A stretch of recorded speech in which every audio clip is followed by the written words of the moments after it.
est-ce que vous pourriez nous décrire un petit peu In the Mood for Books? In the Mood for Books est né de la fin d'un métier que je n'aimais plus. J'ai toujours nourri une passion absolue pour la littérature. J'ai exercé le métier d'avocat pendant 22 ans dans le domaine du droit des affaires, et un jour, qui n'était pas fait comme un autre, j'ai décidé de changer de vie professionnelle et de me tourner vers cette passion qui m'anime et qui m'habite depuis toujours, qui est la littérature. Et il était évident que personne ne m'attendait, donc j'ai commencé à faire plein de rendez-vous, des maisons d'édition, d'autres métiers qui embrassent la littérature. Et un jour, un homme qui se reconnaîtra dans ce portrait, s'il le voit, me dit « Nathalie, sois une force de proposition ». Ça a été une espèce d'épiphanie, comme le disent les Américains. Donc j'ai commencé par faire une petite rubrique littérature et musique sur une newsletter d'un ami précieux. Puis littérature et musique est devenu littérature. Puis littérature est devenu, mais pourquoi pas un site? Et le site, ça a été In the Mood for Books, dans lequel on retrouve des recos, des recommandations de livres qui m'animent, qui m'ont bouleversée, que j'aime. Quand j'ai commencé ça, je ne venais de nulle part, j'étais pas du tout de ce sérail-là. Le confinement a fait que je ne pouvais plus rien faire et j'avais abandonné mon métier d'avocat, et j'ai commencé à me dire mais qu'est-ce que je vais faire de ce temps-là? Ce n'est pas possible. La première écrivaine que j'avais invitée, Victor Lasso, qui se reconnaîtra, avait oublié une ceinture, je crois. Et Victor me dit Nathalie, on se prend un petit thé, tu me ramènes ma ceinture, etc. Nous prenons un petit thé. Et puis elle était devant sa bibliothèque. Et là, je lui dis Victor, on va refaire. Je prends mon téléphone et je commence à la filmer. Je la filme, je lui demande de me parler de son actualité, je lui demande de me parler de son panthéon littéraire, de son rapport à la musique, au cinéma, de me lire un extrait. Et de là m'est venue l'idée de mettre en place de petites interviews, comme une série, un auteur par semaine, séquencé en 5 séances, comme une mini-série donc.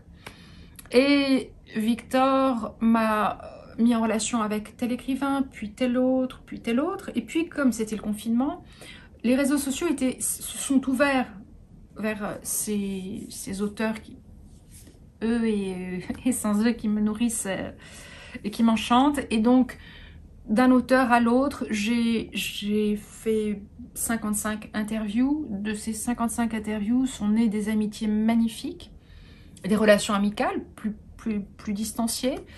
Mais je dois remercier sincèrement tous les auteurs et toutes les autrices qui m'ont fait confiance et qui aujourd'hui, pour certains d'entre eux, je peux le dire, sont des amis très proches et qui sont précieux à mon cœur.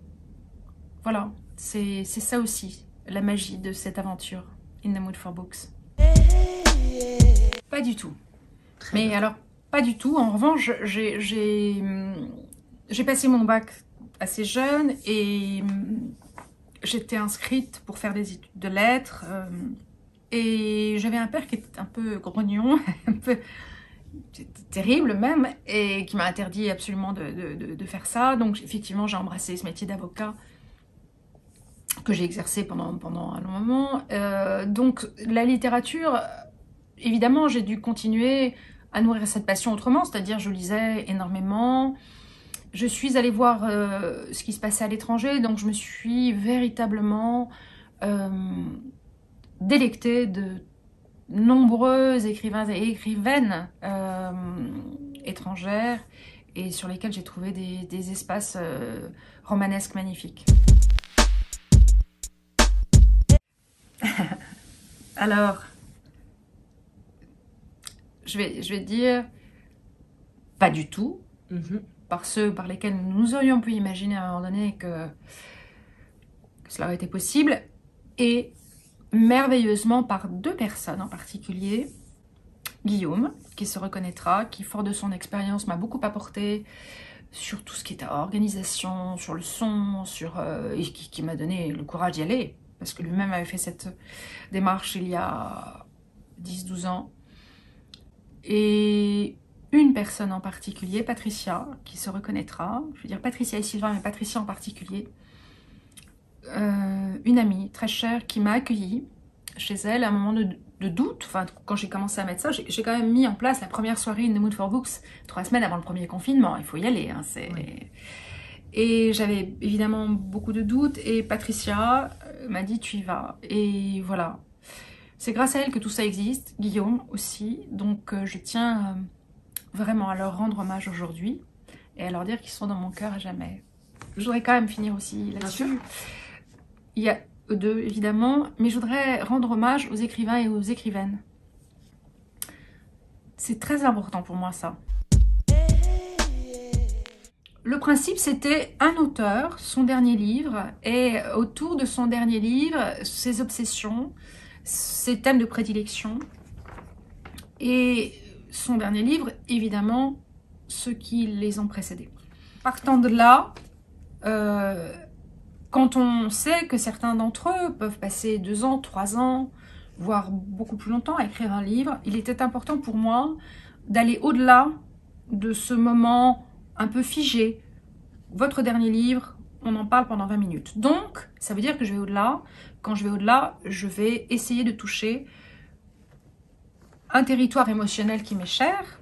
Et pour arriver à toucher ce territoire émotionnel qui m'est cher, je voulais faire résonner ou rentrer en résonance leur univers, leur passion, avec d'autres supports artistiques qui me sont chers également.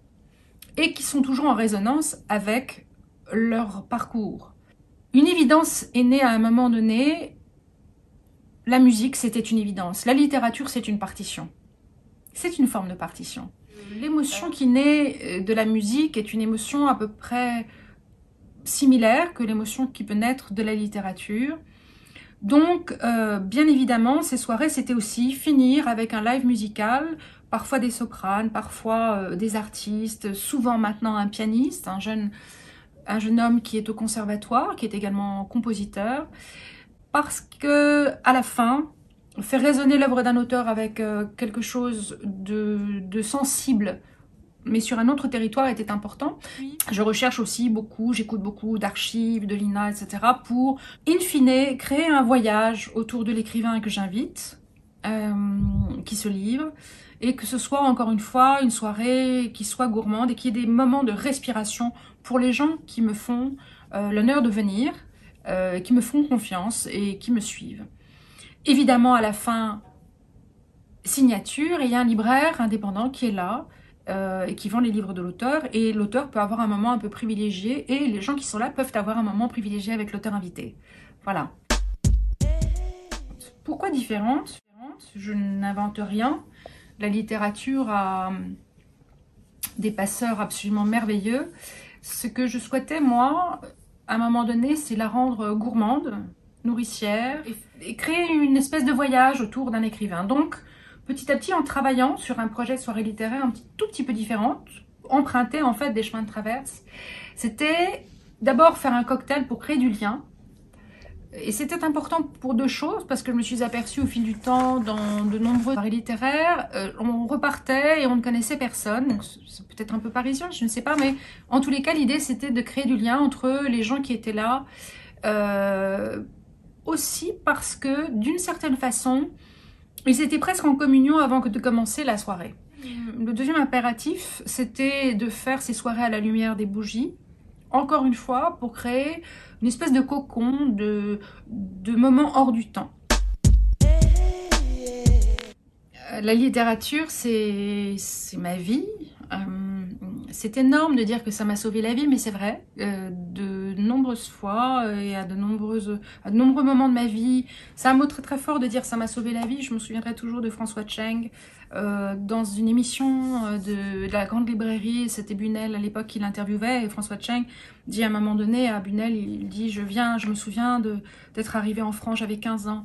La littérature m'a sauvé la vie. Alors, bien évidemment, aucune comparaison avec François Cheng, la littérature m'a littéralement sauvé la vie. C'est une possibilité de voyager dans le temps, dans l'espace, dans le monde. Ce sont des territoires émotionnels extraordinaires. C'est un accès à la beauté. Voilà, c'est une capacité d'être dans l'émotion en permanence. Et je suis toujours infiniment émue, a fortiori depuis que je fais ce que je fais, d'écouter des écrivains, de les rencontrer et de voir quel est leur chemin. Voilà. Donc la littérature, oui, c'est la vie.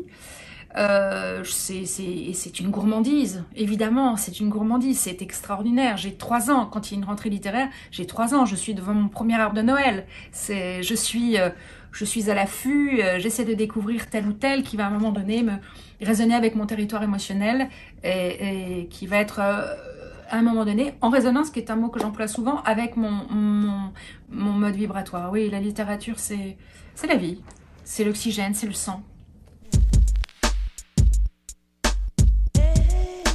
Je crois fondamentalement au pouvoir de la littérature, je crois fondamentalement au livre papier. C'est charnel un livre. Je dis parfois, il m'arrive d'arriver dans une librairie, ce que j'adore, et parfois je dis qu'un livre m'appelle. Ça m'est arrivé il y a très peu de temps d'ailleurs.